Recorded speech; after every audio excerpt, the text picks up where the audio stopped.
Group so far as you get ready for Southern Miss? Good, good. The first five are good. This is the second five really they're coming along. There's still some things they got to pick up just in terms of experience of playing and I think like everyday stuff. Again, the hardest thing I said in even preseason is hardest thing you still can't replicate is just experience on the field, the atmosphere of a game, and all those things. Which is, we try to do as much as possible with the crowd noise at practice, going against the ones, going against the twos, getting live reps. But it's still the game experience is always you got to keep preparing for it. Keep talking through it, keep getting through it, and that's going to be the biggest thing. But the first five, they've all played, they've all been in situations where they play. The second five is just a young group, so get them as much experience as I can, as fast as I can.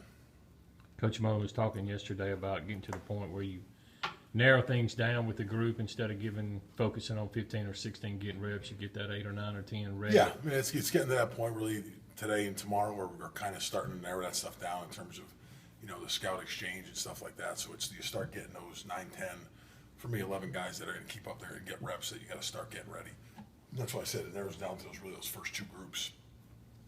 Here's what you got to get. Start getting every little thing, pounding them with all the time, everything of what's going to happen, how it's going to scenarios going to come down, what we got to get ready for, as we start game planning. What were you wanting to see from the scrimmages, and did you see what you wanted to get out of those? Yeah, for the most part, yeah. I mean, you saw kids step up. You saw kids still, a little bit when you go in that stadium. I think that's the biggest thing when you go into the stadium. It's not. We still run the same plays. Nothing changes. It's just, to me, when you put spotlight on kids, some kids have a tendency to shine. Some kids have a tendency to say, oh, even though it's an empty stadium, I got to do something different. I talked to the kids about that before and after. It's still the same thing. It's just, again, it's a grass field, the same 100-yard field, the same everything it is don't change to do something. It's no different than people you play as you play.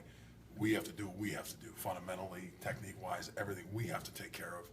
And that'll take care of whoever it is. There's certain things you might have to change, but to me, you got to understand, you got to know the what, how, and why of how to do everything you do, which is the fundamentals, techniques, assignments, and all that stuff. So it's an everyday process that you saw a lot of that go into scrimmage, where you saw it, and then you see some kids that stepped up a little bit in a game situation, and some kids that are still, you see a little bit of bright eyes walking in there. Martinez Rankin talked a few weeks ago about getting acclimated in things. How's he progressed over? Progressed well. He's progressed. To me, he's right along where he should be. I think he's embracing it. I think like anything, it's the hardest thing for kids. They say he played in junior college. He still, if you look, he probably played in less than or as many as any high school kid played for him. So the atmosphere of there, it's an experience of doing it, and a lot of the terminology and stuff is a lot more than he's used to. But I think he's progressed well. He's picking up. He's a great kid in terms of he's always asking great questions. He's always on top of things. He wants to know, which is a great thing. Now, like anything, it's a point of know it.